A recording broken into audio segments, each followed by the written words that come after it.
ஆண்டவருடைய பரிசுத்த நாமம் மகிமைப்படுவதாக.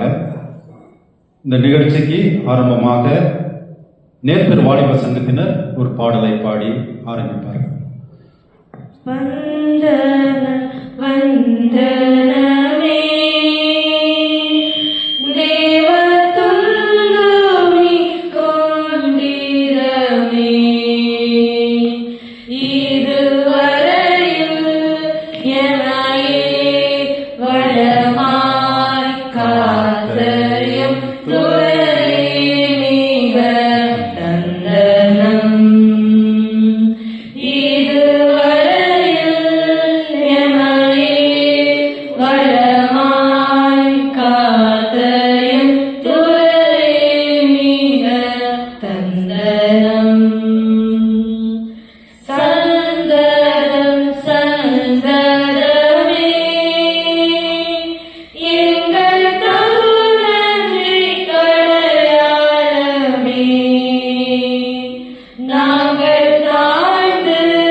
நேர்பெர் வாலிபர் சங்கத்திற்கு பாடல் குழுவினருக்கு நன்றிகள் பல.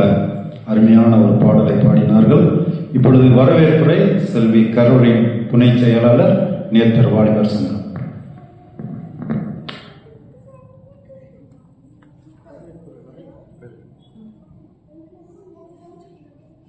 கடவுளுடைய பெரிதான நாமத்தினால் உங்களுக்கு வாழ்த்துதலையும் வணக்கங்களையும் தெரிவித்துக் கொள்கிறோம்.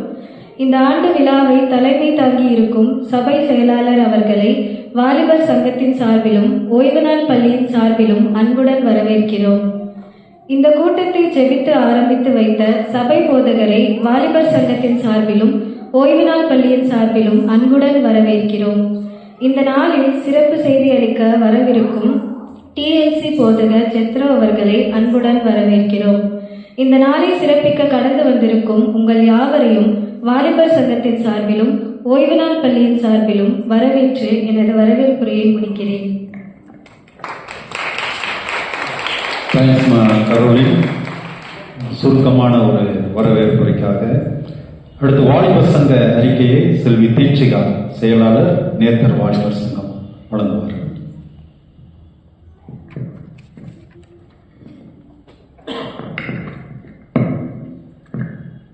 வாலிபன் தன் வழியை எதினால் சுத்தம் பண்ணுவான், உமது வசனத்தின்படி தன்னை காத்து கொள்கிறதினால் தானே. சங்கீதம் 119:9. 2025 ஆண்டு அறிக்கை. இயேசு கிறிஸ்துவின் இனிதான நாமத்தில் நல்வாழ்த்துக்கள். கடவுளின் மேலான அருளினால் 2025 ஆண்டு வாலிபர் சங்க ஊழியம் சிறப்பாக நடைபெற்றது. எங்கள் வாலிபர் சங்கத்தில் இந்த ஆண்டு கூட்டத்தில் கீழ்கண்டவர்கள் Sujay, Rupa, Catherine, Caroline, Deekshika, Pradeep, Thangaraj, Debbie, Jeeva மற்றும் மேஷாக் பங்கெடுத்தனர். எங்கள் வாலிபர் சங்க கூட்டமானது ஒவ்வொரு மாதமும் 3வது ஞாயிற்றுக்கிழமை ஆராதனைக்கு பிறகு நடைபெறுகிறது. பணி செய்கின்ற ஒவ்வொரு வாலிபரும் ரூபாய் 100, படிக்கின்றவர்கள் ரூபாய் 50 மாத சந்தாவாக செலுத்துகிறார்கள். ஜூன் மாதம் 2025 ஆண்டன்று வாலிபர் சங்க கூட்டம் சபை போதகரின் ஜபத்துடன் ஆரம்பமானது. அந்த கூட்டத்தில் 2025 ஆண்டிற்கான வாலிபர் சங்க பொறுப்பாளர்கள் தேர்ந்தெடுக்கப்பட்டார்கள். வாலிபர் சங்க தலைவராக செல்வன் தங்கராஜும், செயலாளராக செல்வி தீக்ஷிகாவும், துணை செயலாளராக செல்வி கரோலினும், பொருளாளராக செல்வன் பிரதீப்பும் ஒருமனதாக தேர்ந்தெடுக்கப்பட்டார்கள். அன்று ஆராதனையில் சபை போதகர் அவர்களை நியமனம் செய்தார்கள். 14/9/2025 அன்று வாலிபர் சங்கத்தின் சார்பில் இந்திய சுவிசேஷ லுத்திரன் சபையின் முதல் மிஷனரி தியோடர் நேத்தர் அவர்களுடைய பிறந்த நாள் சிறப்பாக ஆசரிக்கப்பட்டது. அவர்களது நினைவாக நலத்திட்ட உதவிகளும் வழங்கப்பட்டன. மட்டுமல்ல, அந்த நாளை வாலிபர் சங்க ஞாயிறாக திருச்சபை ஆசரித்தது. அந்த நாளிலே கொடைக்கானல் யூத் ஃபார் கிரைஸ்டுடைய இயக்குனர் திருவாளர் ஷாரோன் அவர்கள் பங்கெடுத்து சிறப்பு செய்தி வழங்கினர். இந்த நாளிலே நம்முடைய வாலிபர் சங்கத்திற்கு நேத்தர் வாலிபர் சங்கம் என்று பெயர் சூட்டப்பட்டது. அன்றைக்கு வாலிபர் சங்கத்தின் சார்பாக ஒரு ஊமை நாடகம் நடைபெற்றது. இவ்வாறு இந்த ஆண்டு வாலிபர் சங்க ஊழியத்தை கடவுள் ஆசீர்வதித்தார். எங்கள் ஊழியத்திற்கு ஆதரவு அளித்து வரும் சபையின் தலைவர் திருவாளர் இன்ஜினியர் மரியன் ஆரோக்கியதாஸ், பொருளாளர் திருமதி ஸ்டெல்லா யூஜின், செயலாளர் இன்ஜினியர் டி அனில்குமார் மற்றும் மூப்பர்கள் இந்த நாளிலே மதிய உணவு வழங்கும் டெபோரா மாதர் சங்கத்திற்கும் இதயபூர்வமான நன்றியை தெரிவித்து இவ்வறிக்கையை போதகர் முன் சமர்ப்பிக்கிறேன்.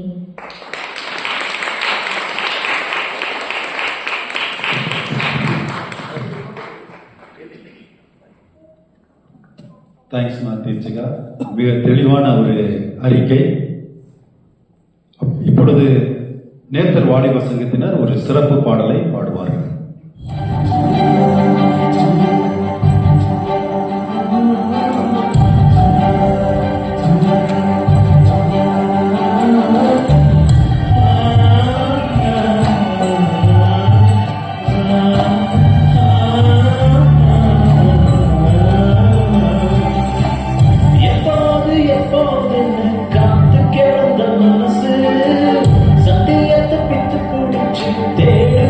Those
பெற்றவனை உலகிய அழகு பார்த்து அழகரித்தீரே.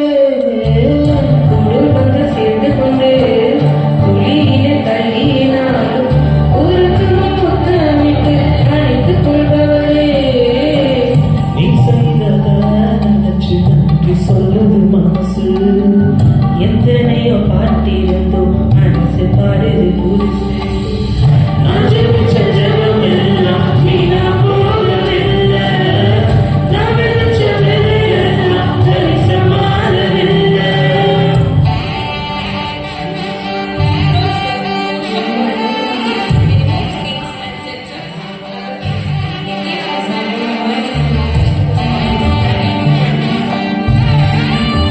அவர் காலங்களையும் சமயங்களையும் மாற்றுகிறவர். ராஜாக்களை தள்ளி ராஜாக்களை ஏற்படுத்துகிறவர். ஞானிகளுக்கு ஞானத்தையும் கொடுக்கிறவர்.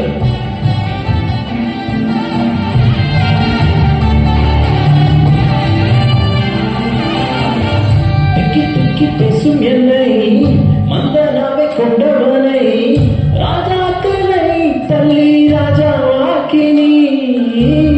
அழைப்பே இல்லை என்று அழைத்து சொன்னதும் பணியை கொடுத்து என்னை அரசனாக்கி நீ. நீ மட்டும் இல்ல நான் என்ன நான் செஞ்சிருப்பேன். எத்தனையோ பேரை நம்பி ஏமாந்தும் போயிருப்பேன். நான் ஜெபிச்ச ஜெபம் எல்லாம் வீணா போகவில்லை. நான் விதைச்ச விதையெல்லாம் தரிசு மாறவில்லை. எப்போது எப்போதுன்னு காத்து கிடந்த மனசு தப்பித்து பிடிச்சு தேடுன அந்த உசுறு. எப்பொழுது காடி கொடுப்பேன் காத்து கிடந்த மனசு சத்தியத்தை பித்து கொடுச்சு தேடுன அந்த உசுறு. நான் ஜெபிச்ச ஜெபம் எல்லாம் வீணா போகவில்லை. நான் விதைச்ச விதையெல்லாம் தரிசு மாறவில்லை. நான் ஜெபிச்ச ஜெபம் எல்லாம் வீணா போகவில்லை. நான் விதைச்ச விதையெல்லாம் தரிசு மாறவில்லை.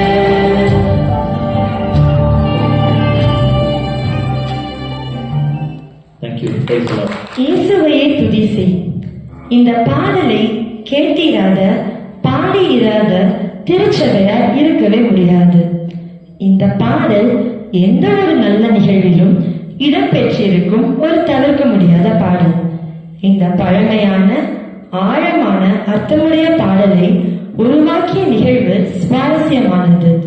அதன் வரலாறை இப்பொழுது உங்கள் கண்களுக்கு முன்பாக கொஞ்சம் நகைச்சுவை கலந்த விருந்தாக படைக்கிறோம். கண்டு கழியுங்கள். தஞ்சை மகாராஜா சரபோஜி 4ஆம் மன்னனும் வேதநாயகம் சாஸ்திரியாரும் ஒரே பள்ளியில் படித்த தோழர்கள். 1820ஆம் ஆண்டு சரபோஜி மன்னரான பின்பு சிறந்த கவிஞரான வேதநாயகம் சாஸ்திரியார் புலவராக பணியமர்த்தப்பட்டார்.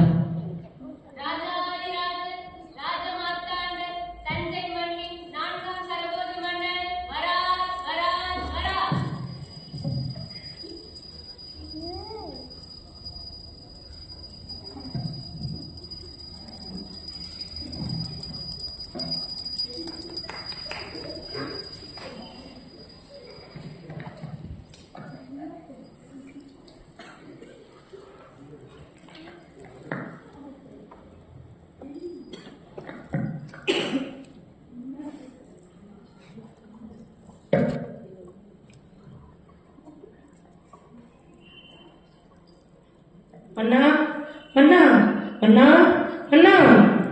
பார்த்தாயே உனக்கு கொழுப்பை. நான் உட்கார்ந்தது கூட தெரியாதது கூட நடித்து கூட்டப்பட்டு போகிறேன். எல்லாம் இந்த வருடம் கிறிஸ்துமஸுக்கும் நியூ இயருக்கும் போனஸ் கொடுக்கவில்லை என்ற கட்டம். அண்ணா அண்ணா அண்ணா. அடே, குத்துக்கள் போல் இங்கேதான் உட்கார்ந்து கொண்டிருக்கிறேன். உனக்கு தெரியவில்லையா? அடிக்கிற அப்புறம் பட்டி சென்று விடுவார். அமைதியாக இருந்து கொள். என்ன செய்தி கொண்டு வந்திருக்கிறார்? உங்களை பார்ப்பதற்காக நண்பர் ஒருவர் வந்திருக்கிறார் அண்ணா. என்னை பார்ப்பதற்கு நண்பர் வந்திருக்கிறாரா? யார் அவர்? எனது நண்பர் பாலபத்திர ஓனாண்டி அவர்களா? அவர் இல்லை மன்னா. அவர் இல்லையா? பின்பு பாப் மேர்லி? அவரும் இல்லை மன்னா. அவரும் இல்லையா? Michael Jackson? அவரும் இல்லை மன்னா. பின்பு யார் வந்திருக்கிறார்? உங்களை பார்ப்பதற்காக வேதநாயகம் சாஸ்திரியார் வந்திருக்கிறார். ஓ, எனது நண்பன் வேதநாயகம் சாஸ்திரி வந்திருக்கிறாரா? வர சொல்லும், வர சொல்லும். உத்தரவு மன்னா. வணங்குகிறேன் மன்னா. வாங்கள் வேதநாயகம் சாஸ்திரியார் அவர்களே, கொஞ்சம் முன்னே வாருங்கள். பார்த்து ரொம்ப நாளாகிவிட்டது. பள்ளி காலத்தில் நாம் இருவரும் ஒன்றாக பயின்றது. இருக்கட்டும், வெகு தொலைவில் இருந்து வந்திருப்பீர் போல இருக்கு. சூடாக சூப் சாப்பிடுகிறீர்களா? இல்லை வேண்டாம் மன்னா. சூப் வேணாம். ஹார்லிக்ஸ், போன்விட்டா? இல்லை வேண்டாம் மன்னா. பால் வண்டி வரவில்லையா? பரவாயில்லை. Burger, pizza? இல்லை வேண்டாம் வேண்டாம் மன்னா. தேவையில்லையா? இருக்கட்டும் இருக்கட்டும். அதாவது வேதநாயகம் சாஸ்திரியார் அவர்களே,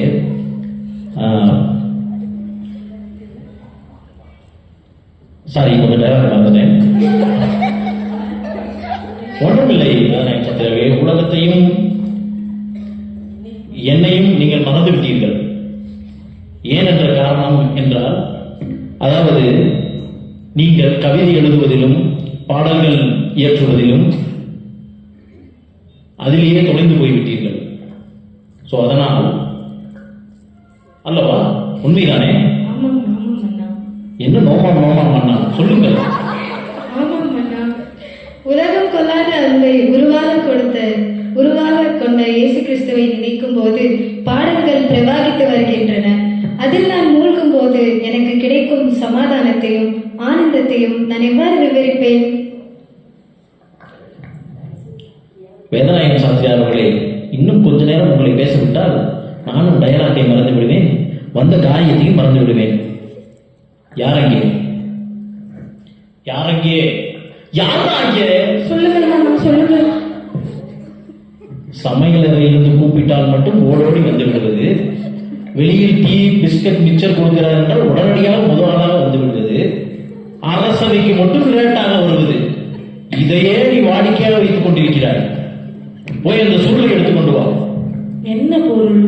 பொருள் இல்லையடா, சுருள். எடுத்துக்கொண்டு வருகிறேன் மன்னா. இதற்கொன்றும் குறைச்சல் இல்லை. சுருளையும் காணவில்லை, ஒன்றும் காணவில்லை, என்னவென்றும் தெரியவில்லை. என்ன தேடுகிறாய்? பொருளை தேடுகிறேன். ஐயோ, அது பொருள் இல்லையடா, சுருள். இங்கேதான் உள்ளது. இந்தாங்க மன்னா. யாரோட தலையில இருக்கட்டும். வேதநாயகம் சாஸ்திரி அவர்களே, இன்று முதல் தங்களை நான் எனது அவையின் பிரதான அரசவை புலவராக நியமிக்கின்றேன். சிறப்பாக செயல்பட எனது வாழ்த்துக்கள். நன்றி மன்னா. வேதநாயகம் சாஸ்திரியார் தனது பணியில் சிறப்பாக செயல்பட்டார். காலங்கள் சென்றன. ஒரு நாள் மன்னனுக்கு ஒரு யோசனை உதித்தது. அது என்னவென்று பார்ப்போம். மன்னா, மன்னா, மன்னா. என்ன? ஏதோ ஆழ்ந்த சிந்தையில் இருப்பது போல் தெரிகிறது. தங்கள் உத்தரவிற்காக காத்திருக்கிறேன். அதாவது மகனி அமைச்சரே, சொல்லுங்கள் மன்னா. இந்த வேதநாயகம் சாஸ்திரி இருக்கார் அல்லவா, ஆமாம் மன்னா. அவரை நீங்கள் என்ன செய்கிறீர்கள் என்றால், நாளைக்கு அரசவைக்கு தவறாமல் வர சொல்லுங்கள். அப்படியே அழைக்கிறோம் மன்னா. ஓகே. மறுநாள் அரசவை கூடியது. என்றுமல்லாமல் மன்னர் வேதநாயக சாஸ்திரியாரை தவறாமல் வரச் சொல்லி ஆணையிட்டதின் காரணத்தை அறிய அவையில் உள்ளோர் ஆர்வத்துடனே இருந்தனர். உட்காருங்கள் வேதநாயகம் சாஸ்திரியார் அவர்களே. சாஸ்திரியார் அவர்களே, நீங்கள் உங்கள் பாடல் திறமைகள் மூலம் இயேசு பிரானை குறித்து நிறைய பாடல்களை எழுதி புகழ்ந்து பாடியுள்ளீர்கள். அதேபோல் எங்களது கடவுளான தஞ்சை கடவுளை பற்றியும் நீங்கள் சில பாடல்களை பாட வேண்டும். அதை நாங்கள் கேட்க ஆவலாக உள்ளோம். கட்டளையை கேட்ட வேதநாயகம் சாஸ்திரியார் அவர்கள் அதிர்ச்சி அடைந்தார். எனக்கு சிறிது அவகாசம் தாருங்கள் மன்னா. நாளைய தினம் நான் பாடுகிறேன். கண்டிப்பாக. சபை கலையட்டும்.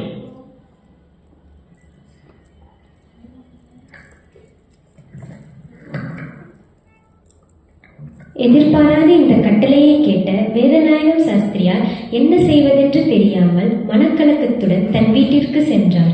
அவர் கலக்கத்திற்கான காரணம், அவர் சிறுவயதில் இயேசுவை தவிர வேறு எந்த தெய்வத்தையும் மகிமைப்படுத்தும் பாடலை பாடுவதில்லை என்று எடுத்த முடிவு. மற்றொரு பக்கம் தனது நண்பனும் நாட்டு அரசனுமாயிருந்தவரின் கட்டளையை மீறினால் விளையும் விளைவுகளை பற்றின சிந்தனை.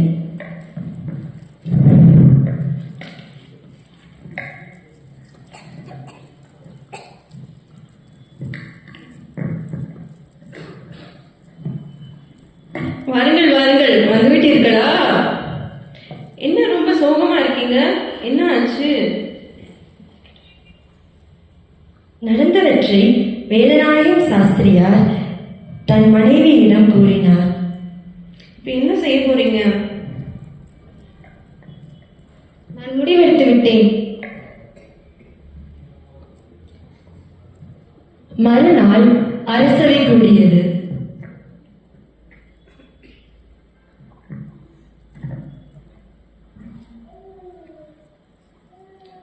மிகுந்த எதிர்பார்ப்புகளுடன் அமைச்சர்களும் மன்னனும் கூடியிருந்தார்கள். வேதநாயகம் சாஸ்திரியார் எப்போதும் போல் கம்பீரத்துடன் அமர்ந்திருந்தார். கண்ணை குத்திரதா, தள்ளி வீடா.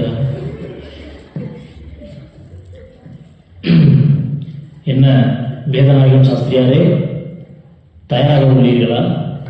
தயாராக இருக்கிறேன் மன்னா. பாடும், பாடி தொலையும். இயேசுவையே துதி செய், நீ மனமே இயேசுவையே துதி செய். கிறிஸ்தேசுவையே துதி செய், நீ மனமே இயேசுவையே துதி செய். மாசன் பரவஸ்து மாசனுகாத பராபர வஸ்து நேசகுமாரன் மெய்யான கிறிஸ்து, நேசகுமாரன் மெய்யான கிறிஸ்து. இயேசுவையே துதி செய், நீ மனமே இயேசுவையே துதி செய். கிறிஸ்தேசுவையே துதி செய், நீ மனமே இயேசுவையே துதி செய்.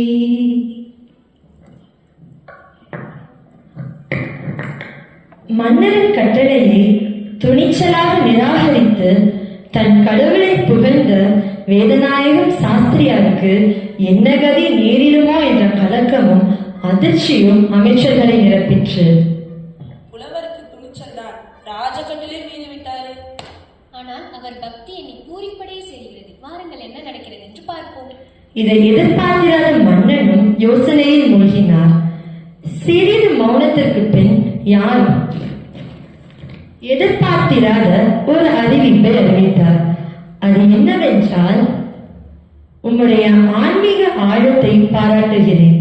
நீர் இயேசுவை மட்டுமே புகழ்ந்து பாடலாம். நாட்டின் மூலை முடுக்கெல்லாம் நீங்கள் பாடலாம்.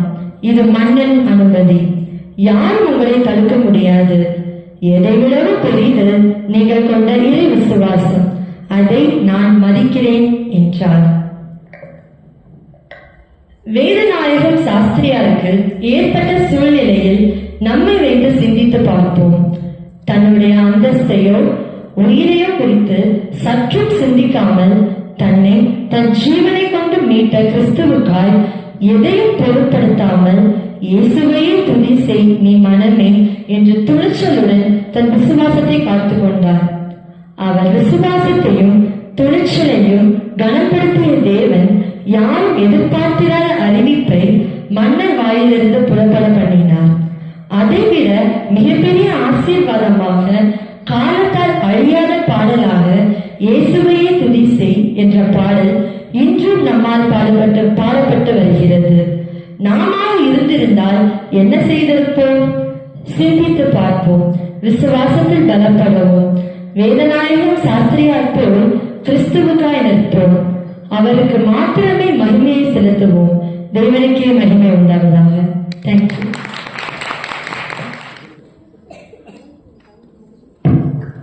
மன்னா, ஒரு சின்ன வேண்டுகோள். போன மாதம் சம்பள பாக்கி வரவில்லை.